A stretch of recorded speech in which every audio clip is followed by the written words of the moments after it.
Alors aujourd'hui, c'est pas moi qu'on va écouter parler, c'est pas moi qui vais papoter, c'est pas moi qui vais raconter ma vie, même si bon, je vais y réagir quand même. Aujourd'hui, c'est vous qu'on va écouter, aujourd'hui, c'est vos témoignages qu'on va lire. Je vais poser un peu de contexte pour les personnes qui sont pas au courant. Il y a quelques mois, j'ai créé un formulaire, parce que voilà, sur mon podcast, c'est moi qui parle, c'est moi qui raconte ma vie, surtout ces derniers mois.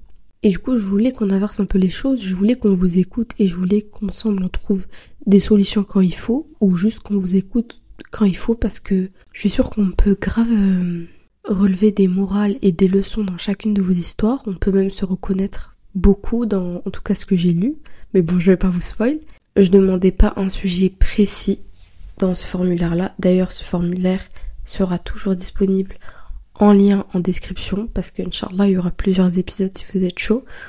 Mais du coup vous pouvez parler de ce que vous voulez, de vos problèmes, d'une leçon que vous avez retenue, d'une morale que vous avez comprise, d'un déclic que vous avez eu, une histoire qui s'est passée dans votre vie, peu importe. Et du coup voilà, aujourd'hui on va lire certains de vos témoignages. Je vous montre pas que j'avais trop hâte de faire cet épisode, mais en même temps j'appréhendais un peu, parce que bon, la meuf dans l'abus, j'ai envie de vous faire honneur un peu, j'ai envie de bien lire vos histoires, j'ai envie de bien y répondre, parce que vous avez quasi toutes et tous écrit des choses qui vous tiennent à cœur, des choses qui vous sont personnelles, et même si dans tous les cas le formulaire il est anonyme, je trouve ça trop gentil. Du coup je vous remercie du fond de mon cœur pour ça. En tout cas voilà, si tu veux nous raconter quelque chose, un problème, une épreuve, peu importe, n'hésite pas à écrire ça dans le formulaire que tu trouveras en description.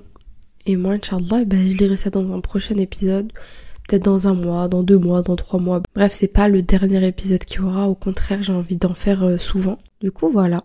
Pour conclure, aujourd'hui, c'est vous qu'on écoute. Et pour le coup, je vous souhaite une bonne écoute. Assalamu alaikum, meko. J'espère que vous allez bien. Bienvenue dans Café et Confidence, podcast présenté par Sheima, tout court. Voilà, j'ai enlevé Vanilla Rose, c'est bon. Ça a fait son temps. En tout cas, moi ça va, alhamdoulilah. Je suis malade. C'est une dinguerie parce que, en vrai, vous savez, ça fait presque 1 mois que j'ai pas enregistré d'épisode de podcast. Parce que le dernier épisode que vous avez écouté avec Omeima et son coffee truck, je l'ai enregistré il y a longtemps, quoi. Je l'avais enregistré en avance. J'ai eu le temps de ne plus être malade et de retomber malade, et je reviens, je suis remalade, c'est une dinguerie. Mais voilà, alhamdoulilah, ça va, rien de grave. En tout cas, j'espère que vous allez bien, j'espère que tout se passe bien pour vous. J'ai l'impression vraiment, ça fait 1 an que je suis pas revenue et ça m'avait trop manqué. En plus, je sentais que la procrastination a commencé à venir. À chaque fois que je fais des challenges où je fais plein d'épisodes de podcast à la suite, après je disparais. Mais malgré moi, hein, mon micro, on dirait d'un coup il se cache. Je suis plus dans le mood. Mais voilà, là je me suis motivée, je me suis dit allez c'est bon. En plus c'est un épisode, comme je vous ai dit, qui me tenait à cœur. Donc voilà, là je suis posée, j'ai mon petit thé à la vanille. Commençons tout de suite avec le premier témoignage. Je passais le bac, j'ai étudié, supplié Allah, prié, mais dans mes prières, je demandais plus le fait qu'il me rapproche de lui et de sa religion, jusqu'à en pleurer. Ça me tenait vraiment à cœur. Donc qu'est-ce qu'il s'est passé ? Il m'a fait échouer mon bac, malgré le potentiel que j'avais eu. J'ai eu mal, même très mal, et ça m'a rapproché de lui. Je me suis voilée, ma foi est montée en grade. En tout cas, je lui dis merci pour cette épreuve, alhamdoulilah. En fait, déjà, je trouve incroyable le fait que, même dans tes du'as, t'avais tes priorités, tu vois. C'est-à-dire que tu faisais passer l'au-delà avant ce monde-ci, sachant qu'en plus, le bac, quand fallait le passer, mais quel stress! C'était tellement stressant, c'était vraiment l'objectif. Genre, si t'as pas ça, tu peux pas passer dans le monde pro. Si t'as pas ça, tu peux pas avoir le reste. Genre, c'est vraiment la première porte à ouvrir. Et du coup, sur le moment, c'est archi stressant. Et malgré ça, tu faisais quand même la part des choses. Tu savais que t'avais tes priorités. Et subhanallah, je trouve ça fou parce que mine de rien, t'as pas eu le bac, mais t'as eu mieux, quoi. T'as eu la foi, ça t'a rapproché d'Allah. Subhanallah, c'est pour ça que je trouve que derrière chaque épreuve, il y a toujours une sagesse cachée. Et même si sur le moment ça fait mal, c'est compliqué, tu te dis purée. En plus là, tu vois, toi dans ton cas, tu t'es donné quoi. T'as révisé, t'as fait les causes, etc. Et au final, tu l'as quand même pas eu.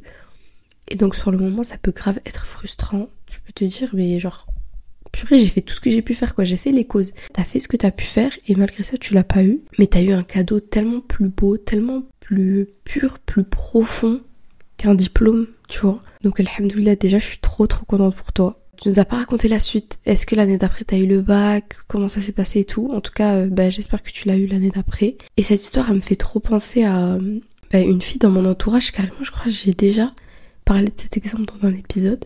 Mais en gros, il y a une fille dans mon entourage qui du coup était en terminale et qui galérait de fou avec ses études. Genre vraiment, elle galérait à avoir des bonnes notes.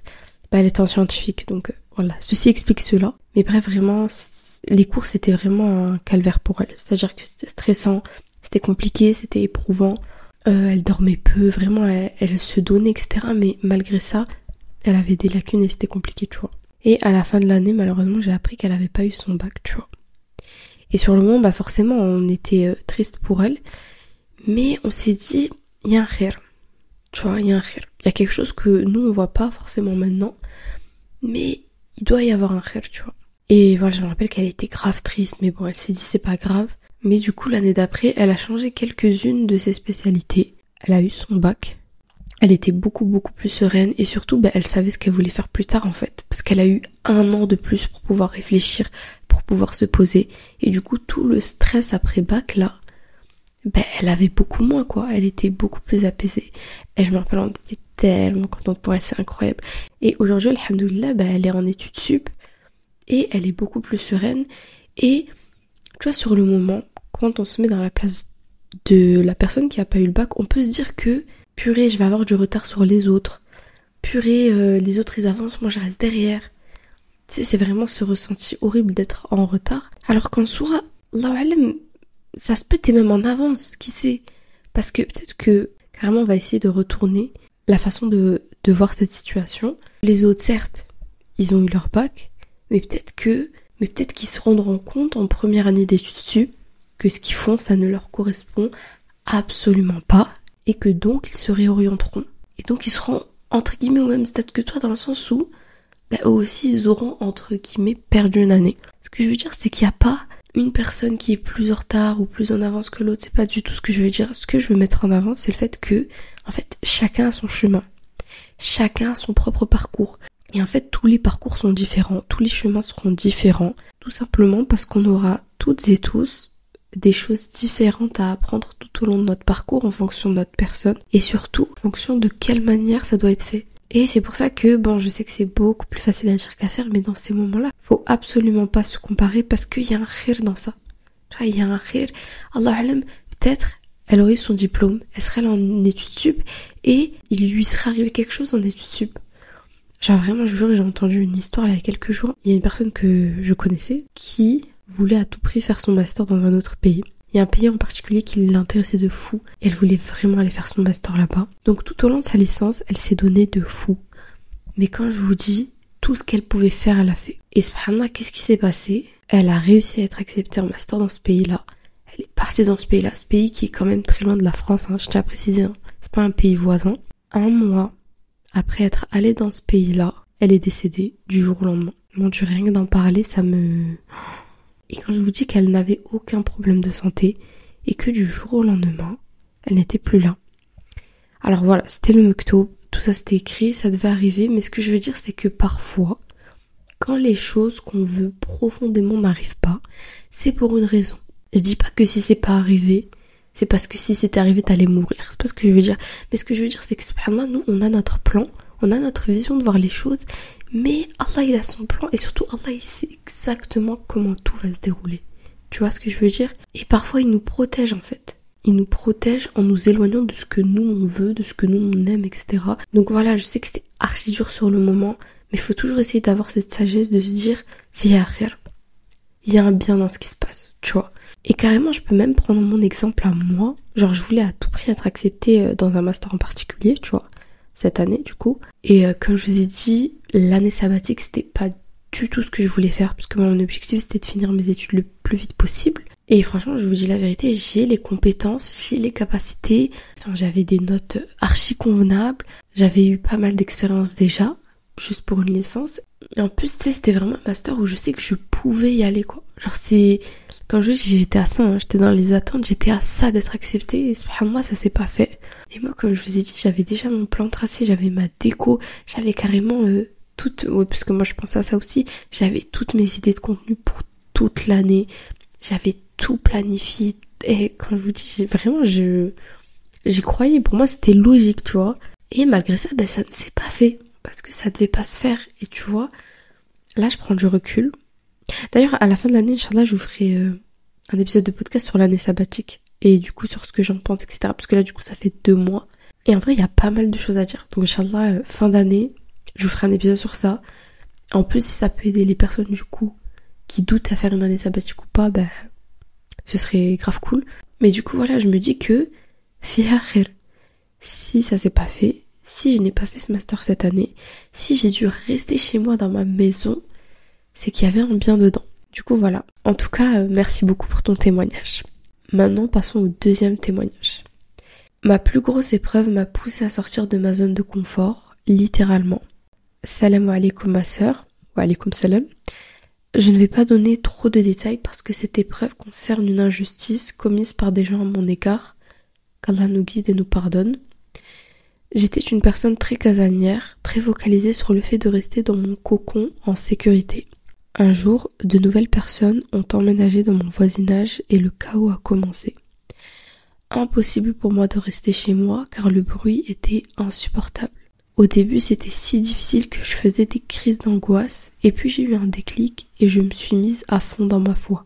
Aller à la mosquée plus souvent, faire du dhikr, faire mes prières à l'heure, jeûner, etc. Allah subhanahu wa ta'ala m'a rapproché de lui d'une telle manière qu'aujourd'hui, je suis accrochée à Allah à 1000%. Et je me dis, alhamdoulilah, ces gens m'ont détruite, mais m'ont permis de m'élever. C'est la leçon que j'en tire. Déjà, ma soeur, je suis trop contente pour toi. Subhanallah, déjà, il y a un truc qui coïncide directement avec le premier témoignage. C'est le fait de se rapprocher énormément d'Allah juste après une épreuve difficile. Tu vois, la sœur dans la première histoire, elle était stressée, elle voulait à tout prix avoir son bac. Vous voyez l'ambiance des révisions du bac, etc. Et là, pareil, des problèmes de voisinage, ça peut être archi compliqué à gérer, sachant que tes voisins, ils sont dans la même zone que toi, quoi. C'est pas des personnes où vous allez avoir un souci et puis après vous allez plus vous recroiser, quoi. Vous habitez littéralement à côté, donc c'est encore plus compliqué à gérer.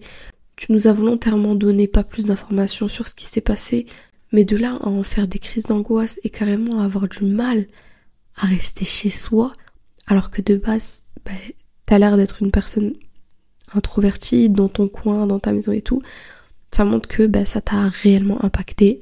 Et je trouve ça incroyable la sagesse que t'as eue de te dire, au lieu de, de par exemple te mettre en colère, de monter dans les tours, je sais pas, t'aurais pu faire 10 000 trucs, tu t'es dit je vais me rapprocher d'Allah subhanahu wa ta'ala, parce qu'en plus dans tous les cas, il y a qu'Allah qui va t'apaiser dans ce genre de situation. Tu t'es rapproché de lui, et aujourd'hui, alhamdoulilah, cette histoire qui pouvait être angoissante, pouvait être compliquée à vivre, elle t'a rapproché de ton Seigneur, et de ouf, hein. Elle a dit, Allah subhanahu wa ta'ala m'a rapproché de lui d'une telle manière qu'aujourd'hui je suis accrochée à Allah à 1000%. C'est tellement beau. Ma soeur, je suis trop contente pour toi. Mine de rien, c'est une leçon qu'on peut tirer nous aussi, s'en remettre à Allah, peu importe la situation, et peu importe la douleur qu'on puisse traverser. Et voilà, je saurais pas quoi rajouter de plus pour ce témoignage. En tout cas, je te remercie. Alors, le prochain témoignage que je vais vous lire, il est un peu détaillé. Et j'ai pas envie de lire les détails. Donc déjà, je vais faire un trigger warning. Ça parle d'auto-muti... Je sais pas si je peux dire le mot. Je peux dire le mot sur les plateformes de streaming et sur YouTube. J'en ai aucune idée. Du coup, dans le doute, je vais pas le dire, mais bon. Je pense que vous avez compris de quoi on va parler. Du coup, si vous êtes très sensible et que ce sujet vous met mal à l'aise, vous pouvez avancer, vous pouvez même arrêter d'écouter le podcast, il n'y a aucun souci. Mais du coup, voilà. Ce témoignage parle d'auto-muti. Je trouve ce sujet quand même très intéressant parce que la personne a écrit son témoignage dans la rubrique « Mauvaise fréquentation ». Et à la fin de son texte, elle évoque une problématique archi intéressante. Mais du coup, le début du texte, je vais juste vous le résumer moi-même, parce que je le trouve un peu trop détaillé pour le mettre sur les plateformes de streaming. Mais en gros, c'était une personne qui avait l'habitude de s'auto et en gros elle avait une amie qui faisait la même chose et du coup toutes les deux, et bref, et du coup elles avaient l'habitude de faire souvent ça toutes les deux. Et de ce qu'elle dit du coup dans son texte, c'était une relation un peu toxique parce que ça les détruisait mais elles se motivaient entre guillemets. Et là je vais continuer directement le témoignage. Je sais que cela me détruisait mais j'aimais aller de pire en pire avec elle jusqu'au jour où j'ai décidé de la bloquer. J'avais l'impression de pas être assez mal, jamais assez blessée, jamais assez mal car moi j'étais pas suivie, moi j'avais pas d'aide donc j'étais pas légitime d'aller mal. J'ai encore ce problème de toujours vouloir être de plus en plus mal, de plus en plus triste, mais j'ai déjà enlevé un petit poids. Même s'il me reste d'autres fréquentations à retirer, et même si au fond c'est moi la mauvaise fréquentation, c'est plutôt moi qui influence les gens, j'ai l'impression, et souvent c'est dans le mal. J'ai toujours des pensées négatives et ça affecte les gens. J'ai bien remarqué ça car on s'est éloigné de moi aussi. Beaucoup de filles m'ont ghosté, bloqué sans me prévenir, mais c'est la vie. C'est vrai que les fréquentations jouent beaucoup. Mais quand on est seul et mal dans sa peau, c'est compliqué de trouver des bonnes fréquentations qui souhaitent t'aider à changer. Je sais pas si vous comprenez ce que je veux dire. Si tous les gens bien restent ensemble, forcément ceux qui vont mal resteront ensemble et au final, les peaux cassées n'iront jamais mieux. Purée, son témoignage, il m'a profondément touchée. Et j'ai trouvé tellement de points intéressants dans ce qu'elle a dit qu'il faut qu'on en parle en fait. En fait, je trouve que dans cette histoire, il y a trop de points intéressants et qui s'entremêlent. Déjà, on a une problématique que du coup pas mal de personnes rencontrent, c'est la place de l'amitié dans la vie des personnes qui ont des troubles psychologiques.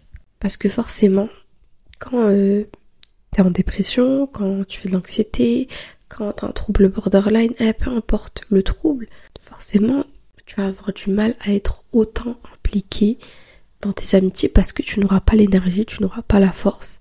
C'est très complexe à gérer, tu vois.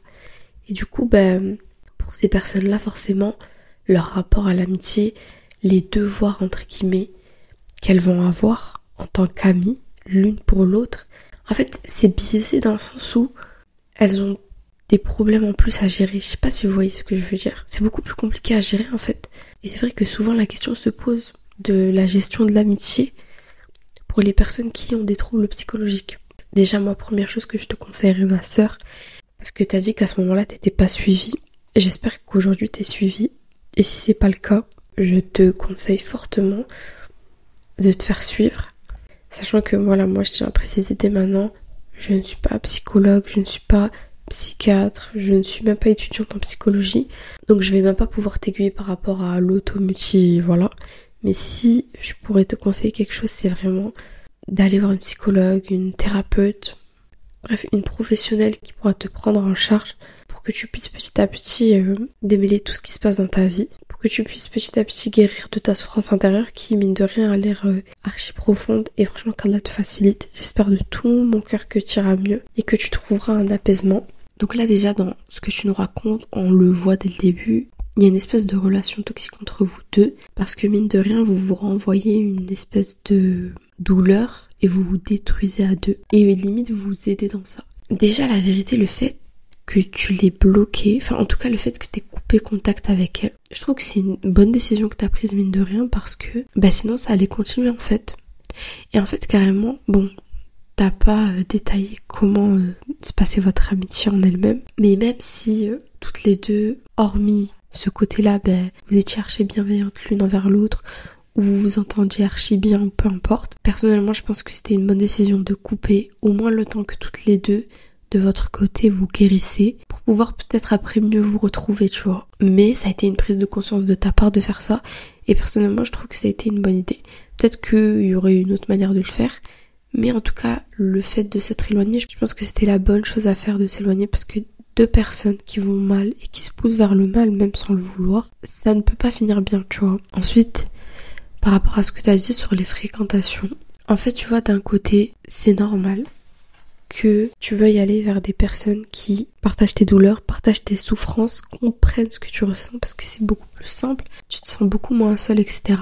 Et les gens bien, entre guillemets, comme tu dis, c'est pas des personnes qui sont inaccessibles et qui restent contre elles. C'est des personnes qui juste parfois vont être prudentes et qui vont essayer, entre guillemets, de se protéger. Et je pense aussi que le curseur, il est nuancé. C'est-à-dire que t'es pas une bonne fréquentation ou une mauvaise fréquentation, surtout dans ton cas à toi, parce que, faut le rappeler, mais t'as l'air d'être en souffrance, tu vois. Donc surtout dans ton cas à toi, c'est encore plus biaisé. Mais ce que je veux dire surtout, c'est que il y a des nuances. Tu peux être une bonne fréquentation sur certains aspects et peut-être sur d'autres aspects un peu moins. Mais ça n'enlève pas le fait que tu restes une personne entière avec des mauvais côtés, des bons côtés, comme tout le monde, tu vois. Et je pense pas qu'il y a juste des gens, entre guillemets, bien et des gens, entre guillemets, mauvaise fréquentation, qui se poussent vers le bas. Mais il y a aussi des gens qui sont en chemin, qui ont envie de s'en sortir, qui essayent petit à petit, à leur rythme, de faire ce qu'elles peuvent. Et je pense qu'Allah subhanahu wa ta'ala, c'est ces personnes-là qui vont mettre sur ton chemin. C'est-à-dire que le plus important, en plus, il y a la pyramide de Maslow, ça s'appelle. Attendez, je vais vérifier que je ne vous dise pas n'importe quoi. Pyramide de Maslow. Oui, voilà, c'est ça. La pyramide de Maslow, c'est une représentation de 5 besoins qui motivent les comportements de l'individu. En gros, si vous voulez, on a différents besoins. Et ces besoins-là, ils sont hiérarchisés. C'est-à-dire qu'il y en a qui passent avant d'autres. Donc dans la pyramide de Maslow, on va retrouver 5 points. Le point le plus important, le plus primordial, le point prioritaire, c'est les besoins physiologiques. Donc respirer, dormir, s'hydrater, etc., etc. Ensuite, en deuxième point, on va avoir le besoin d'être en sécurité. C'est-à-dire d'avoir un environnement stable et prévisible, pas d'anxiété et pas de crise autour de nous constamment. Le point numéro 3, ça va être le besoin d'appartenance et d'amour. C'est-à-dire qu'on va avoir besoin de tisser des liens avec les autres, on va avoir besoin de l'affection des autres et nous aussi on va avoir besoin d'en donner. Ensuite, on a le besoin d'estime, c'est-à-dire la confiance et le respect de soi, la reconnaissance et l'appréciation des autres. Et pour terminer tout en haut de la pyramide, le besoin d'accomplissement de soi. Donc là, ça va être le fait d'accomplir ses objectifs, bref, de réaliser ses rêves en soi. Et donc, cette pyramide, elle a des fondations solides. Et ça commence tout en bas avec les besoins physiologiques. Bon, moi je rajouterai la foi. Pour moi, elle est au même stade que les besoins physiologiques pour le coup. Mais tu vois, en numéro 2, du coup, il y a le besoin de sécurité qui arrive et qui est archi important. Et la santé mentale, elle est reliée à ce besoin de sécurité. Et juste après, t'as les besoins d'appartenance, l'amour, l'amitié, etc. Pourquoi je blablate et je raconte tout ça? En gros, ce que je voulais dire, c'est que le plus important, d'abord, c'est de guérir, de te sentir bien, de te sentir mieux en tout cas, et toi de faire ton petit chemin pour pouvoir aller mieux. Donc si je pourrais te conseiller quelque chose, comme je t'ai dit, c'est d'aller voir une psy, de lui en parler et de voir comment faire pour petit à petit aller mieux à ton rythme. Et Allah subhanahu wa ta'ala, en fait, tu dois pas t'inquiéter des personnes qui vont te mettre dans ta vie, parce que les personnes qui vont te mettre dans ta vie, c'est des personnes qui vont être en chemin comme toi et qui vont t'aider à évoluer comme toi. Ça va pas être des personnes parfaites, de toute façon personne n'est parfait, ça va être des personnes qui vont être sur la même trajectoire que toi. Et tu vas être un bien pour ces personnes-là, et elles aussi, elles vont être un bien pour toi. Et les personnes qui se sont éloignées de toi, je pense qu'il faut pas forcément voir ça d'un œil négatif, même si sur le moment c'est totalement compréhensible que ça le soit. Faut que tu te dises que ces personnes-là, elles t'ont laissé la place de toi te réparer. Elles t'ont laissé aussi la place de comprendre que tu vas mal, tu vois. Donc, elles t'ont peut-être même, d'un autre côté, aidé à réaliser ce qui te faisait mal, ce qu'il fallait que tu règles avec toi-même. Peut-être qu'elles t'ont aussi aidé à réaliser que tu devais aller mieux. Donc voilà. En fait, le témoignage de cette sœur, il m'a extrêmement touchée. Genre, je vous dis la vérité. Je doutais à en parler parce que, mine de rien, c'est un sujet sérieux, c'est un sujet important. Et je m'excuse d'avance d'ailleurs si j'ai pu être maladroite dans mes propos ou peu importe. D'ailleurs, n'hésitez pas à me dire en commentaire si vous avez quelque chose à dire par rapport à ce sujet. Ou si même vous êtes reconnu dans ce sujet, parce que oui, ça peut être le cas. En tout cas, ma soeur, si t'écoutes cet épisode de podcast, qu'Allah te facilite, qu'Allah t'accorde l'apaisement, qu'Allah t'accorde la tranquillité d'esprit, qu'Allah te mette des bonnes fréquentations sur ta route, qu'Allah fasse en sorte que toi aussi tu sois une bonne fréquentation pour ces personnes-là. Et voilà. Donc là, c'est le dernier témoignage. Et ce témoignage-là aussi, il est très... c'est un sujet sensible, je trouve, quand même.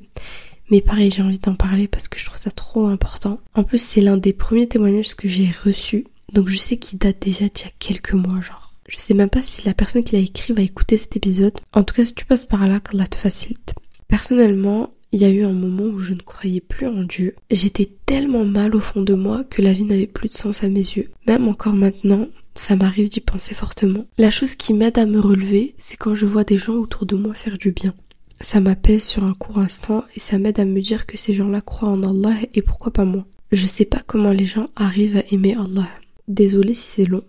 Ce que je veux dire, c'est que ce qui me donne envie d'aimer Allah, c'est quand je vois les autres l'aimer. Je les envie tellement que je me force à l'aimer pour espérer pouvoir ressentir un apaisement en entendant Allah. Je suis peut-être partie trop loin dans mes idées, mais voilà. Alors déjà, je tiens à dire, dès le départ, je ne suis pas un imam, je ne suis pas une personne de science, bien au contraire. Déjà, ma soeur, première chose que je te conseillerais, c'est d'aller voir un imam et de lui en parler. D'aller voir vraiment l'imam de ta ville. Tu vas dans ta mosquée, tu vas du côté des femmes, tu vas voir une des femmes qui travaille là-bas et tu lui demandes. Tu lui dis j'aimerais bien voir l'imam, à quel moment je pourrais le voir, etc. T'essaies de trouver un petit moment et littéralement tu lui racontes ça. Et réel, Inch'Allah, je pense qu'il pourra tellement être bénéfique. Moi, personnellement, s'il y a un truc que je remarque, en tout cas dans ton message, c'est la culpabilité. Et c'est ce qui différencie un cœur mort d'un cœur malade. Un cœur mort, c'est un cœur qui ne ressent plus rien. C'est un cœur qui est dur comme de la pierre, c'est un cœur qui ne se remet plus en question, qui normalise la désobéissance, qui ne culpabilise plus en fait, tu vois. Et toi, dans ton message, mais t'as l'air de culpabiliser de ouf. Donc après, voilà, faut savoir d'où cette culpabilité, elle vient. Est-ce que cette culpabilité, elle vient du fait que, au fond, tu sais pertinemment qu'Allah subhanahu wa ta'ala existe, mais que tu culpabilises par tes wasawis et tes doutes, ou bien tu culpabilises socialement parlant, parce que tu sais qu'autour de toi, il y a des musulmans, des musulmanes, et du coup, le fait d'être en décalage avec ces personnes-là, le fait de ne plus partager, entre guillemets, les mêmes croyances, c'est ça qui te fait culpabiliser. Tu vois, je pense qu'il faut savoir d'où vient cette culpabilité. En tout cas, moi, mon avis, c'est que c'est loin d'être perdu. En fait, ton message, il est trop touchant parce que la manière dont tu l'as écrit, ça se voit que tu crois en Allah, en fait. T'as juste beaucoup de doutes, énormément de doutes. Moi, j'ai l'impression que c'est des wasawis, Allahu alam. J'ai pas envie de m'avancer dans ce que je dis, mais il y a un fond de culpabilité, il y a un fond de tristesse. Donc voilà, après Allahu alam, je me demande aujourd'hui comment tu te sens. Qu'est-ce qui s'est passé depuis, parce que ce message-là, ça fait pas mal de temps qu'il est ici. Mais voilà, la vérité, je veux pas plus m'avancer parce que je vais pas dire de bêtises. Voilà ma soeur, moi je t'espère de tout cœur que tu te rapproches d'Allah subhanahu wa ta'ala, qu'Allah te guide, qu'Allah t'élève vers lui, qu'Allah t'accorde Jannat al-Firdaus. J'espère de tout cœur que c'était qu'une mauvaise passe et qu'aujourd'hui tout va mieux. Si tu m'écoutes et que c'est pas le cas, va voir une personne de science et explique-lui ton problème. Et réel, Inch'Allah, peut-être que tout ira mieux, tu vois. Parce qu'en fait, je sens énormément de remise en question, de culpabilité, etc. Et j'ai l'impression que c'est pas peine perdue, en fait, tu vois. J'ai l'impression que ce n'est pas trop tard. Et voilà, en vrai, si t'écoutes cet épisode, je suis curieuse de savoir ce qui s'est passé. Si t'as envie de le partager avec nous dans un prochain témoignage anonyme, ben n'hésite pas. Et voilà, nous, on est arrivé à la fin de cet épisode.